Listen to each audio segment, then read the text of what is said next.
Hey, happy holidays, everybody. Happy holidays. Wait. Let me turn my microphone because I had to listen to the drums as the drums was coming in. I had to definitely listen to the drums as the drum was coming in. Happy holidays, happy holidays, happy holidays. Hopefully everything is going well. Hopefully you're finding some energy, some love, some joy, some hope, some peace. You mean something you're getting something out the holidays. Even if it's just going outside to get some fresh air, you getting something out the holidays. And if you haven't gotten anything from the holidays, make sure you tune in to Sunday service because you can gain something from the holidays. We welcome you back to World of Akibaland Roots and Culture African History class. We definitely welcome you back to the Roots and Culture African History class from World of Akibaland. All ages welcome because this is information that you can share with each other, with your family, the things that you have conversations on, and especially if the kids are in school, going to school, when they have an African, when having history class or world history class, and we're going to change that phrase from world history to our world history class because we realize that there would be no world history if it was no us. So this is our world history. A lot of times they try to break the word up and says his story. No, we're going to change that. We claiming everything. We're not giving any other race any credit for what we've brought to this planet. It is our world history. Every other culture is our world history because all other cultures come from us, whether they want to acknowledge it or not. It is our world history. This particular class now has been community charged. So I let you know I am not the expert. I am what we call the Malekio. I am the seeker of wisdom, knowledge. I'm gaining even more knowledge of self. And that is being able to see myself through the eyes of the creator. Being able to see myself through the Afrocentric, the African eyes and culture and tradition of my people.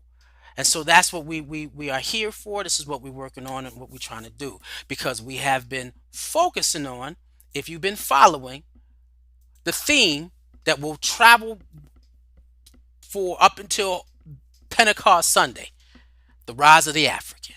Yes, the rise of the African. When you're focused on knowing yourself, knowing who you are in the Creator, knowing your history, knowing your people, knowing your culture, knowing your faith.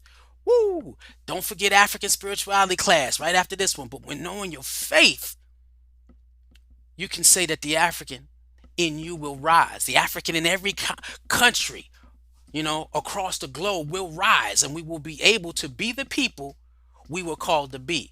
So this is definitely a social media marketing movement. We are on our Garvey time. We are using the technology that we're given to give the best presentation of what we can give while we try to continue to build the numbers of a group of Pan-African people interacting and communicating and talking under one umbrella. And World of Akibaland seeks to be one of those vehicles, right? So let's go about it. Now, we are in the future will be opening up World of Akibaland Roots and Culture African History class to a public scenario where, if you see right there, that will be a Zoom class right there. I can take the way this is set up and the way I'm doing it, and we talk about technology. We talk about technology and how we're going to use technology. So we're going to pull Zoom into this layout, right? Where we can brand everything, even you. But we'll have that dialogue. We'll have a discourse. After the discourse, we'll have a dialogue. And so next year we're going to be opening this up. If not, if I push it hard enough, we might be able to do it next week. But guaranteed, we're going to start next year where we're opening up the Zoom course. So if you would like to be a part of the audience, please send me an email at info at woaatl.org. And you hopefully you can see it on the bottom. Info at woaatl.org. And we will, of course, as we're doing African history class, we want you to know, please always support all the other things that we're doing via World of Akibaland. So on Sundays at noon, we have Akibaland Inspirational Sunday. On Tuesdays at 7 p.m., we have the African Speaks deep, deep topics, deep focuses. On Thursday, I don't know if y'all missed it because we did a great one where we're giving global news with a Pan African perspective. Global news, but from a Pan African perspective. That means you're going to look at information and the things that are going on in Black life all over the globe and how it relates to us as a people, not just the people that are going through it, but how does that relate to Pan Africanism? And, we're here today, 1 o'clock, World of Keebland, Roots and Culture class, right on time. We did it today. Man, y'all don't even understand what I've been going through to get this chopping right. And we also have at 2 o'clock today, we'll have the African spirituality class. So hang on after this, come back after this, and enjoy us for the African spirituality class. Right now, I want you to let y'all know that the curriculum, this again was community charged. It was definitely community charged. The brother said, "Hey, Ajay, you seem to be the one with the hold on technology. So I'm going to give you something that, and it was from Walamola Tunji of our community, the African historian here in the city of Atlanta. Of course, we have had him all over in the different regions that where our church functions. But he's here in Atlanta. He said, I want to give you something that I think that you could actually utilize and put to use. And so what he did was he gave me something he calls the People's Library. Now, the People's Library is a 6 terabyte hard drive. 6 terabyte hard drive. And that's a large, large hard drive with nothing but African history all on it. All of it. So the curriculum that I'm pulling from comes from that particular hard drive, as well as, you name it, YouTube University. Now, this particular day's class, well, let me drop this in so you get a chance to see it. Here's the hard drive.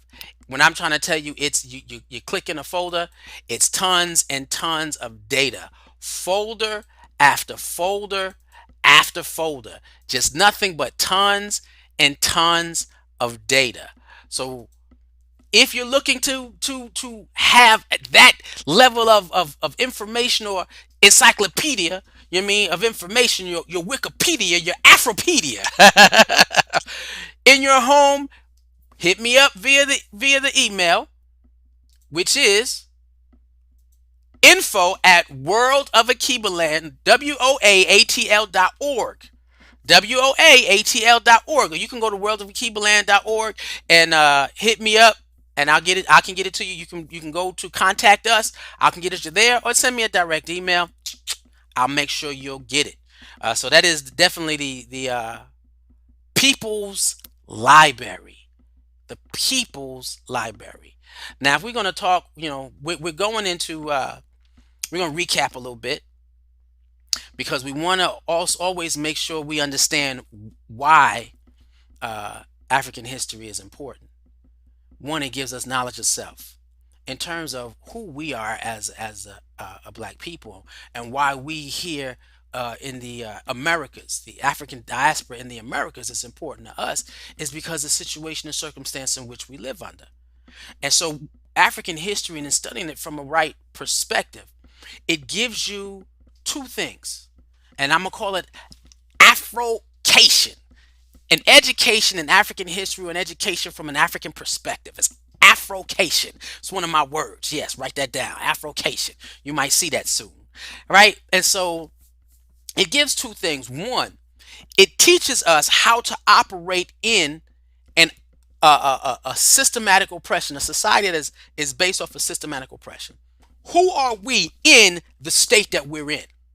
It gives us clear identity who we are.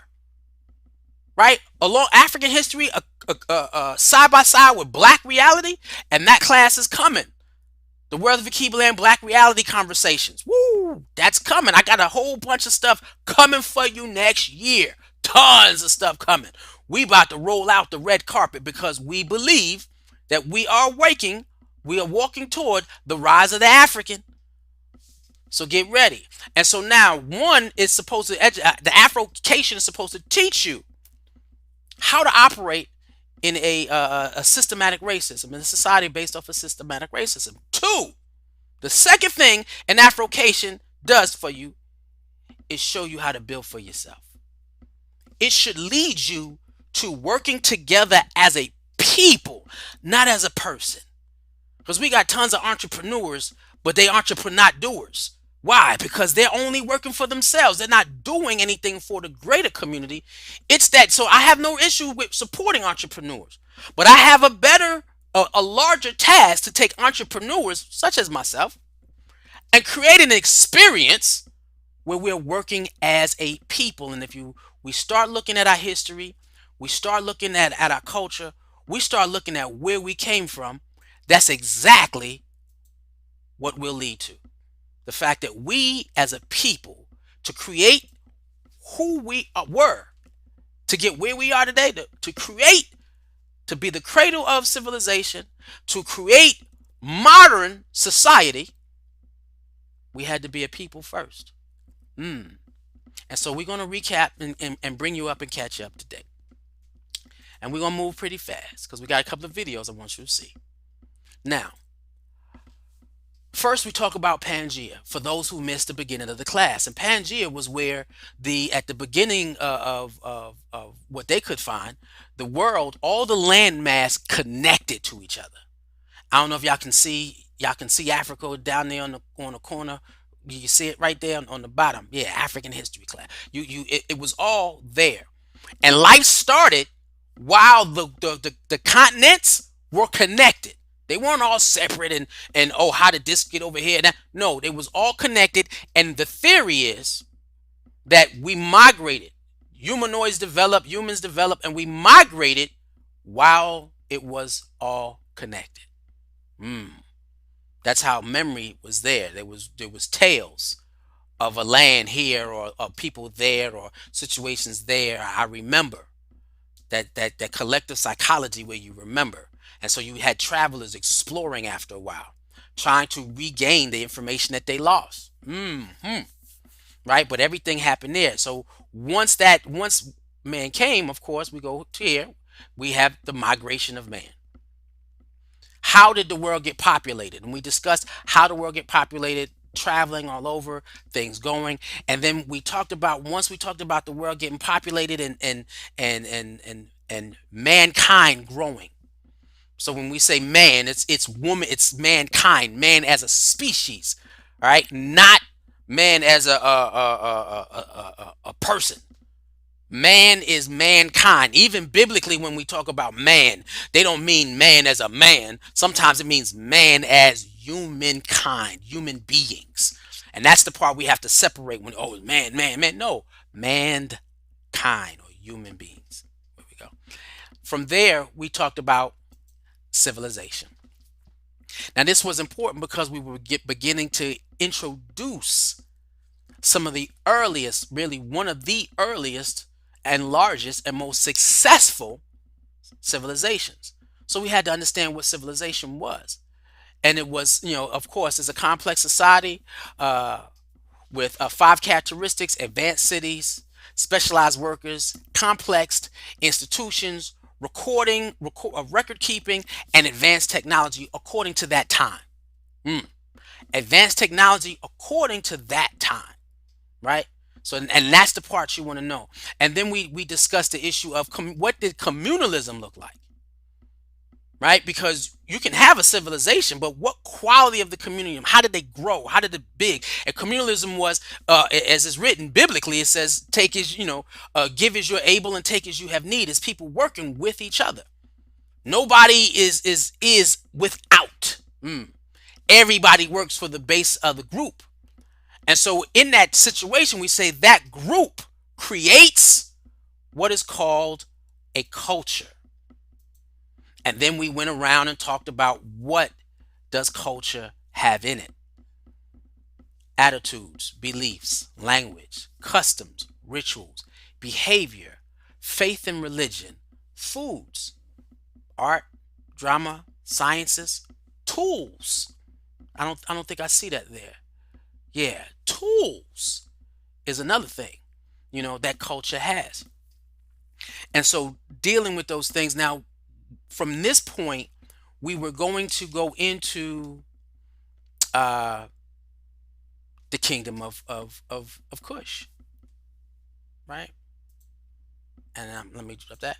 We were going into the kingdom of Cush, and if you can see how big it is all the way over there, we were going to go into the kingdom of Cush. But then as I started studying Cush, I started realizing the relationship Cush had with everybody around it, right? The ones below it and the ones above it. And I said, wait a minute, there is one connecting factor to the cradle of life. One factor that had a personality that I could not shake. And it was, and even in the curriculum given to me, it was nowhere in the curriculum where it needed to be explained what God did in the center of Africa where he created life. Wow. And that's important. What did God do on your behalf, knowing that I'm going to create life right here first?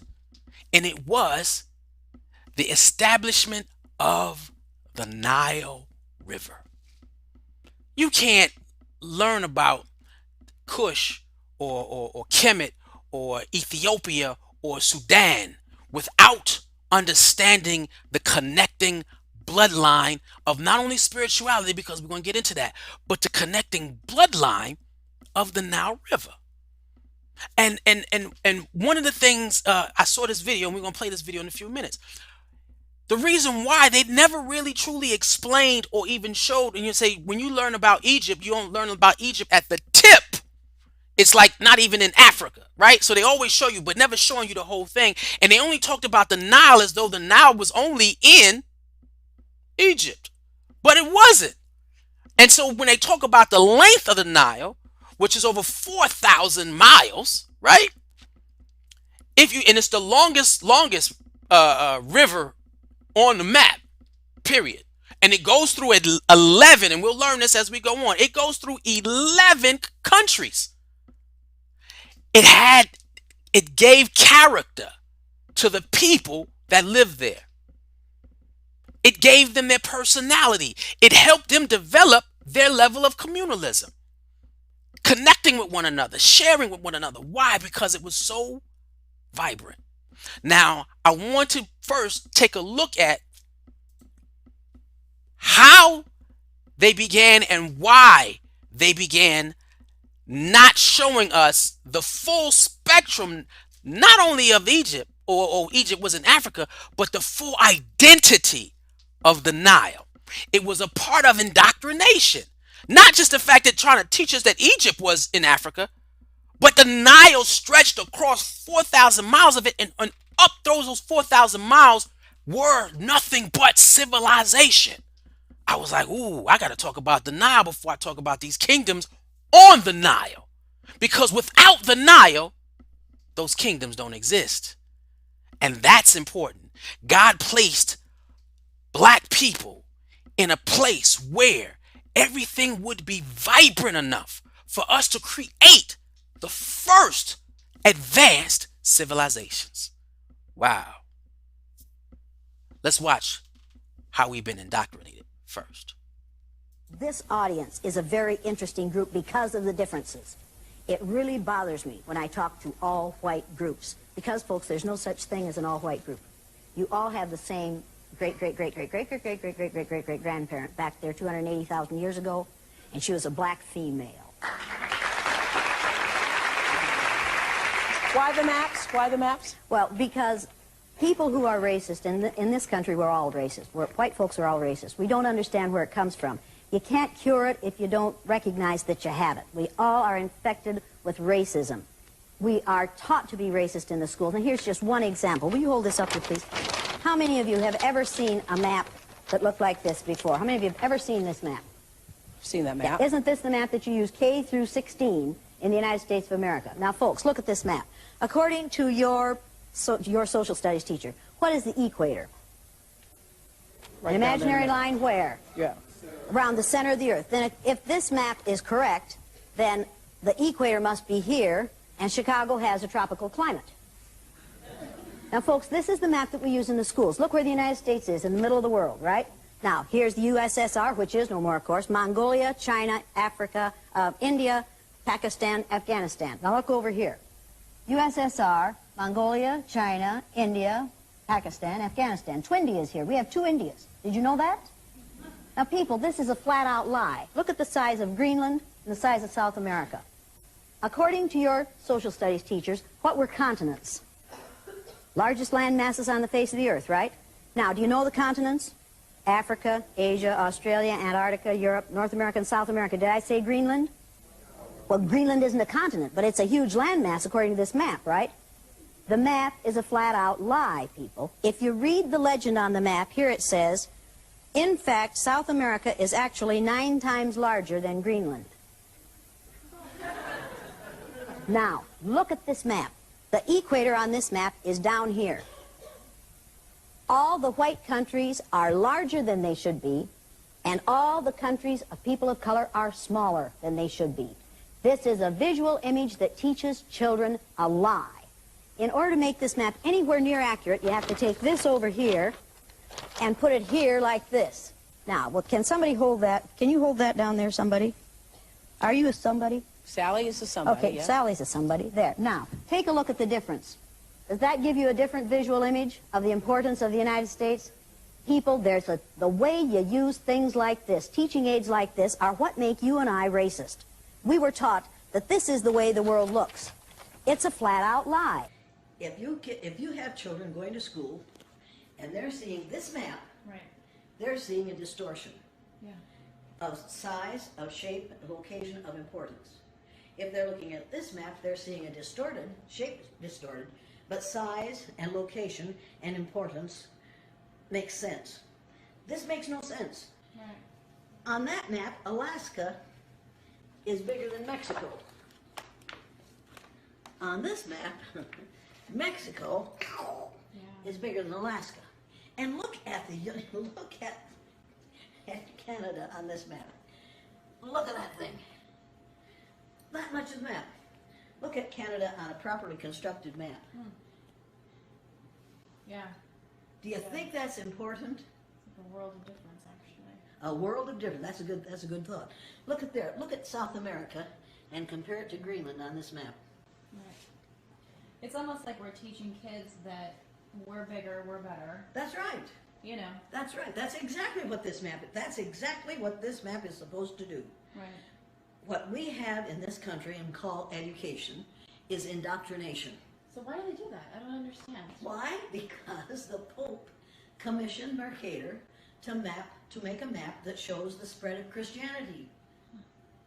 So all the countries in which there are predominantly white people are larger than those in the southern part of the world. If we used this map in school, it would give children a different visual image of the size, the shape, the relative importance of the countries of the world. Would it be unreasonable to ask teachers to put this map beside that one in their classroom? See, I think that's one of the things you can do. Another thing you can do as a person who is a racist, learn about your own racism. First, admit that you have that problem. Then, we've got to stop denying it. Wow.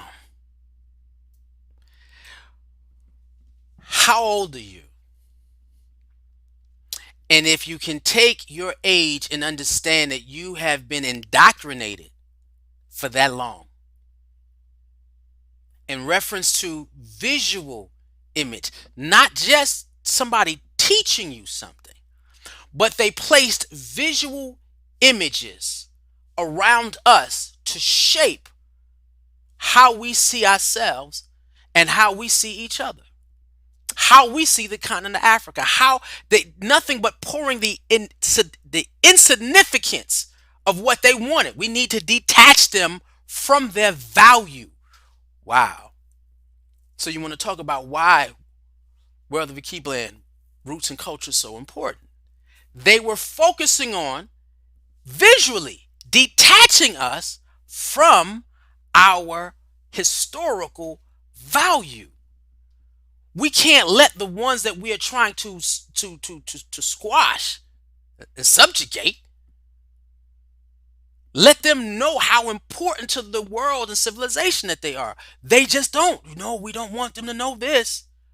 No, we don't want them to know this.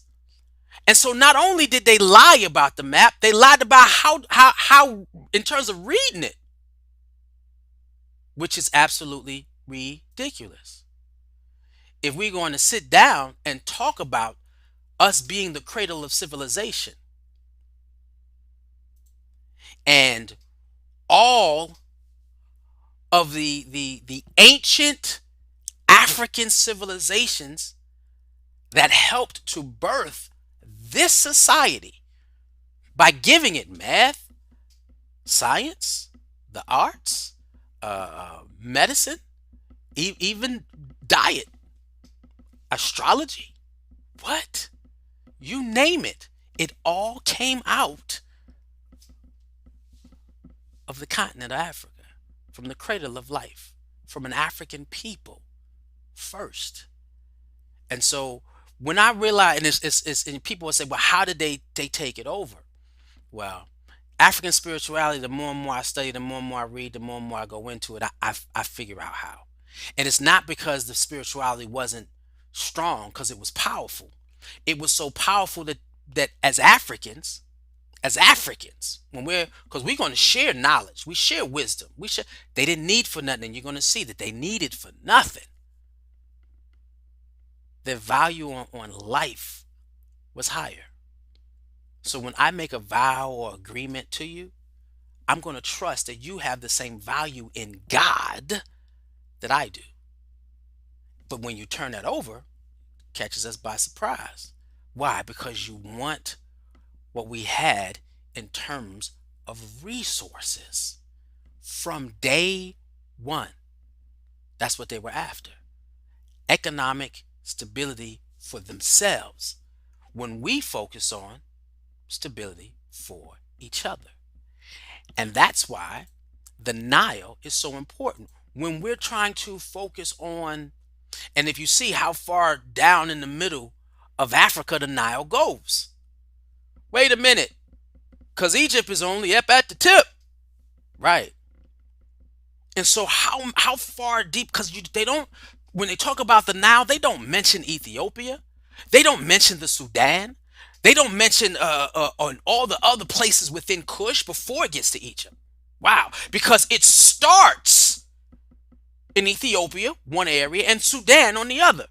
It starts there. Egypt was just able to take that resource and manifest a greater community. But that does not and should not take away from the cultures of, when you hear about Egypt, you should be hearing about Ethiopia, because they had to deal with Ethiopia for years, even now, in reference to making sure that they get the water from the Nile. Because you know what a dam can do? Stop the flow. Stop the flow. If they ever stop that flow or use too much water inside, and that's the thing. If Ethiopia ever used too much water of the Nile, because it's the only fresh water source stretching 4,000 miles, where you just go in there, you drink it. You're doing everything you can with that. And look at the greenery at the center of Africa. What? So there was a lot happening in the center, but all they want to talk to you about is at the top. Why? Because if they dealt with the magnitude of the Nile, they could no longer deny the humanity, where humanity came from. They could no longer hide the importance of Africa, because there is no Nile there's no Egypt without the Nile, and there's no Nile if Ethiopia was greedy and said, this is our waters, or the Sudan was greedy and said, this is our waters. We're gonna hoard it. We're gonna create dams and keep more water for ourselves, and only ration out what Egypt can have or Kush can have. Yeah, we're just gonna ration it out. Man, it'd have been wars all day. But that's not how they functioned. That's not how they functioned. Now, I'm not gonna say that's how they don't function now, because colonialism is all in it. But in the naturalness of being African, the Nile served as a gift from God to help life and communal life. Let's get that. Communal life happen in Africa. So you want to know why all we know how to do is be a people. So not being a people is definitely against who God called us to be, because he placed us in a place where everything was here, available. So when we are in this country and you say why black people can't, because we're going to connect our history to our today, our current state, why black people can't work together, because we're still struggling to eat. They didn't have to struggle to eat. They just farmed and shared. This is ain't this up. We all eat, even in COVID. You have the food banks popping up to help feed people. That's good, and that's exactly how it should be. But we should have farms where we're in control of what the grocery stores are doing, because we as a people, as a community, control those farms. We control that food source. We're making sure we know who's in what household, because what do they do when they go around a consensus? We know what family has many what and who's where when, babies and everything. That is African. It takes a village to raise a child, but what comes first? The village. What comes first? Communalism. What comes first? How we see ourselves in the sight of God.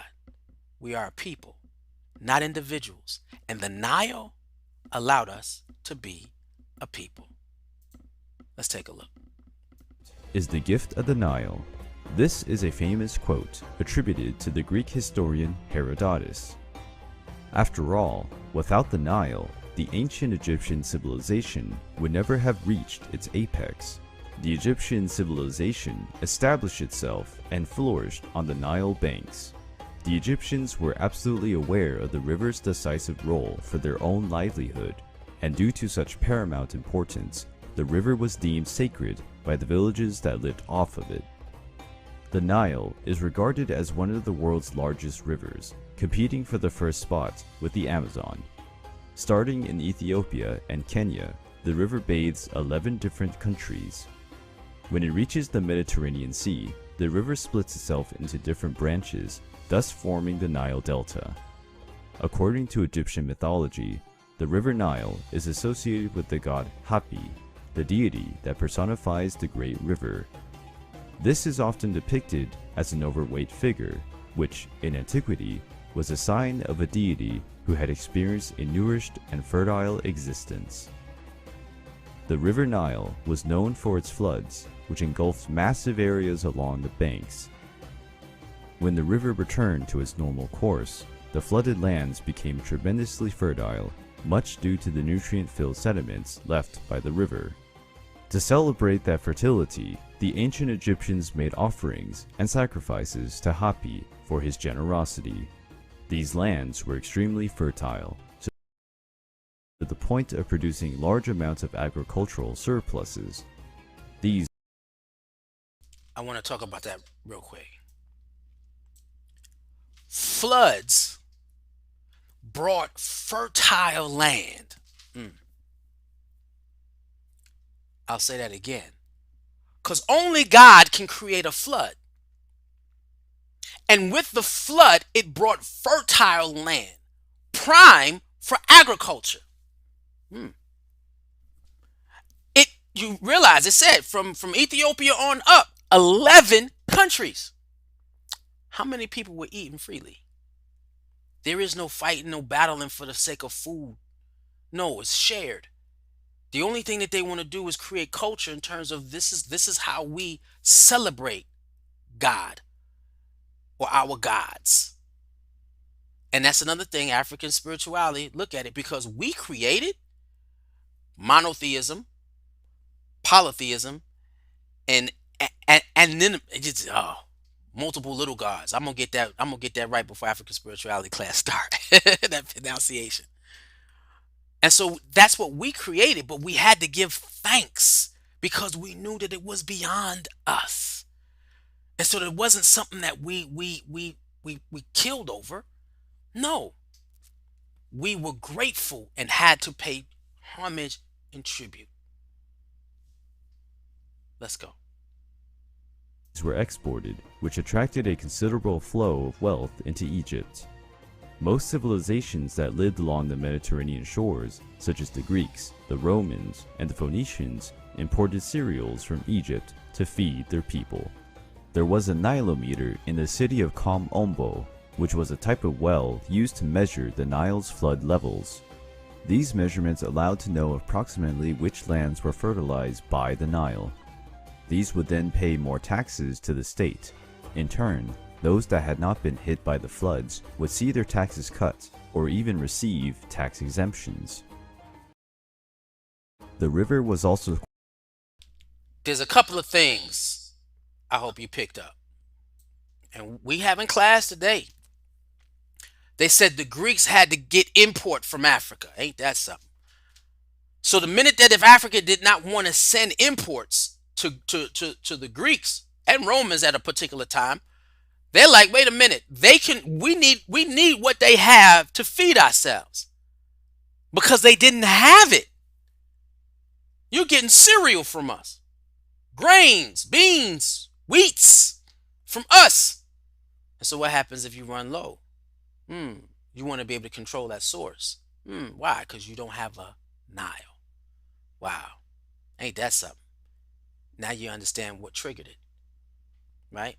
Their jealousy and envy, because what God blessed people with. And then if you heard communalism, those who were affected by the floods, taxes went up. Why? Because you're able to plant more. You got the fertile land. Those who were not affected by the floods, who didn't have the new fertile sediments, were tax exempt. Why? Because you can't produce as much as they can produce. So why are we riding you when we know that you don't have as much as others? You give as you're able, you take as you have need. People think that's Christianity. In a European state. No. That's African culture that Christianity borrowed it from. Ain't that something? Before Christianity was Christianity, they were doing that. Ain't that something? Let's go. quite important for the movement of people and goods throughout Egypt. Without the river, a large share of the pharaonic works built all over Egypt would be nothing short of impossible. After all, the transport of massive and heavy stones and obelisks from distant lands was only possible using the Nile sailing vessels. Although a gift, the River Nile also posed considerable dangers. Its waters were the shelter of dangerous creatures such as the gargantuan Nile crocodiles and dodgy hippos, which attacked vessels and destroyed agricultural areas. In addition to the dangers brought by the animals, the Nile floods were also a great hazard. Periodically, great floods hit the communities that lived on the river banks. However, if the Nile floods were insufficient, famine could devastate the whole of Egypt. Today, the Nile floods are now controlled by man due to the construction of dams like the one in Aswan. This dam was built to ensure the region's hydric safety while preventing catastrophic floods and generating electricity. Nevertheless, this same dam has also been a source of major environmental and archaeological impacts. The dam created lake-flooded large-sized areas filled with archaeological vestige. The renowned tomb of Abu Simbel was dismantled and later reassembled elsewhere. The construction of the dam had an impact on the river fauna as well. The populations of migratory fish suffered a massive drop, and so did the fertility of the land on the river banks. Currently, the River Nile is managed by man-made efforts, but this powerful force of nature continues to support the millions who live on its banks.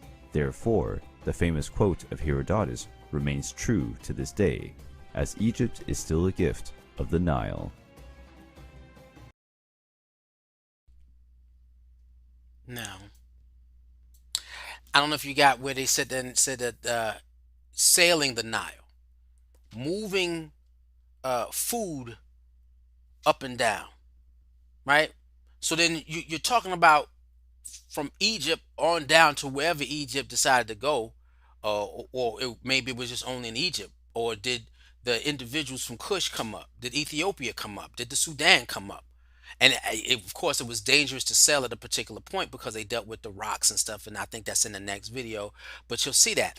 Now, of course, and the Greeks knew this. How would you know this if we just didn't take you and show you? How did you know? We're just going to be your friendly neighbor where you are across the pond. You know what? We have more than enough. Yeah, come and see. Oh, you want to see how we live? You want to see what we eat? You want to see these things? Come on. Not only come and see, but also let us come and teach you. Plato, Socrates, Aristotle, they didn't study in Greece. They studied in Africa, in the temples of Africa, in Kush. We're going to get into that. But the importance, the fact that the Nile helped develop communalism. It was easy for us to be a people then. So it is a part of who we are to live as a people then. And they said after sailing food up to where it was supposed to be, the boats, the wood on the boats were recycled into homes. They would dismantle. So if you had tons of boats going back and forth, no, they didn't have any docks. They would dismantle the boats and reuse the wood to build housing.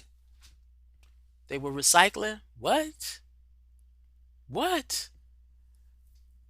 Communalism created a great culture because God blessed Africans with the Nile. Without the Nile and without God's hand in it, we wouldn't have the history that we have. And so that is another thing about understanding our history, because it's also to look at the things that we can't control. If you look at the things that we couldn't control, which is nature itself, it would show you how much God was on our side, or we were in favor to the Creator. How did that happen? African spirituality said God only does what is good and just. Even if he's teaching you something, it still is just. And they saw the floods as a blessing because as now when you look at it, they're trying to control God's ability to roll with the Nile. Because some individuals move too close, or maybe they're trying to control. So those floods in modern life, yeah, you had to move back, because if didn't and the floods was coming, your home got destroyed. Yes, destroyed. So how close are you trying to be? Depending on, where you decide to settle. And so now they're trying to control what God granted. And that's where you break off on treaties and saying, okay, we want this and we give you that. And then it's not necessarily finding out, what do you need to live? What do you need to live? And at this particular point, Egypt is what? The highest grossing country on the continent. Literally, financially, the GPA is like over quite a few billion. And I think something like Tanzania or something like that is next. But they still flourishing based off of that ancient culture, which is ours. But I don't want you to forget how deep the Nile runs and how many other cultures, get that, how many other cultures of people were able to benefit, but they only talk about the Egyptians. They only talk about the Egyptians. And we want to make sure that we know that the Nile that gave birth to the Cradle of Life, where we were in God's favor. Egypt was in God's favor. That whole area was in God's favor because of Nile and communalism. Let's get that as we continue with understanding the value of the Nile. the world. Whenever it's mentioned, you can't help but think of the great Egyptian civilization that came to be around 5,000 years ago. This river is not just the longest in the world at 6,800 kilometers in length, but it's also quite possibly the most important and influential river that has ever existed. Sure, there's the Amazon River in South America, the Tigris and Euphrates rivers that flow through Iraq, Syria and Turkey, and also the Yellow River in China. And while these rivers have been the cradle of great civilizations, none of them is quite as important as the Nile River. The Nile, when you look at the lands it flows through, is the only source of reliable and drinkable water for Egypt. Go further south and it's the only source of reliable and drinkable water for both North and South Sudan. Go even further down and you will see that the Nile flows through multiple other countries before it gets to Egypt. Before its source was discovered in 1858 by John Hanning Speke, the people in Egypt that lived and died by its shores didn't know where it came from. Well, saying they didn't know where it came from would be quite unfair. They obviously knew it flowed from the south, but any attempts to find a true source always stopped at the impenetrable swampland in Sudan called the Sud. When it was discovered in 1858 that Lake Victoria was its source, Egypt became very worried. To understand this, we need to understand the Nile itself. The Nile isn't just the Nile. The Nile is actually two Niles. First, there's the White Nile, which starts from Lake Victoria, then passes through Uganda, then through South Sudan, and then into North Sudan. Then there's the Blue Nile, which flows from the highlands of Ethiopia. The fertile soil that comes with the Nile originates from this particular Nile. This is because there's a rift system splitting that section of the continent apart. And as with all rift systems, there's a lot of volcanic material created, which is then broken down into rich and fertile volcanic soil by either rain or wind. Because the Nile passes through so many countries, and especially because the two Niles converge in Khartoum, Egypt had no choice but to try to make sure it wouldn't be used too much by these other countries when one of its sources was discovered in 1858. You see, the Nile is the lifeline of Egypt itself. Almost all of Egypt's cities lie along it or within its delta. Cities like Aswan, Luxor, Gena, Mansoura and Cairo all rely on its flow. If the Nile were to suddenly be used too much by the Sudans, Ethiopia or even Uganda, there simply wouldn't be enough water to support the demands of these modern cities. This is why Egypt has engaged in multiple treaties since the early 1900s to prevent its lifeline from being shared. There was the 1929 treaty it signed with Great Britain to grant it the power to veto the construction of dams on either the White or Blue Nile. And then there was the Nile Water Agreement signed in 1959 between Egypt and Sudan after Egypt was granted complete independence in 1953. Under this treaty, the annual flow of the Nile was split between the two countries, 80% for Egypt and 20% for Sudan. Except the Nile doesn't originate from these two countries, it simply flows through them. Other Nile basin countries like Kenya, Tanzania, Uganda and Ethiopia weren't included in these agreements, and so to them, they don't really need to follow whatever Egypt or Sudan say they can do with the Nile. They themselves need it to modernize, and this means they need to construct dams on it just like Egypt did with the Aswan Dam in the 1960s, which allowed it to engage in massive irrigation projects. Sudan also constructed the Merowe Dam in 2004 and opened it in 2009 to do exactly what Egypt did. And so Ethiopia, Uganda and other Nile Basin countries want to do exactly the same. This means the 80% and 20% annual flow in the 1959 Nile Water Agreement would need to be revised, which is exactly what Egypt and Sudan don't want to do. To both of these countries, they've earned the waters of the Nile through the agreement, and Egypt in particular feels a greater sense of entitlement to its flow since its entire culture and way of life has depended on the Nile for the past 5,000 years. Despite Egypt's attempts, the fact still remains that the Nile is neither Egypt's or Sudan's. If anything, the waters of the Nile belongs to Ethiopia and Tanzania. After all, 85% of the Nile's waters comes from the Blue Nile, which originates from Ethiopia, and the remaining 15% comes from the White Nile. which has its source from Tanzania, Kenya, and Uganda's Great Lake Victoria. The Nile is the most important and influential river in the world because how it will be used in the future will have a tremendous effect on Egypt as a country. Without the Nile's consistent flow, Egypt will not be able to meet its water demands, and this will mean a massive decline in Egypt's cultural, economic, and international power. And these are three things any country, and Egypt in particular, is willing to fight to keep. The importance of the Nile. And now, as you see that how far it went down, how far it goes, the influence of it. One of the things that we said, the Nile, it goes down, and there was the Sud, when it parts over to the White Nile, and it's marsh or swampish, right? And they said there is a tectonic shift where volcanoes are, Ethiopia, and those volcanoes where that knowledge also spread what, or creates fertile land.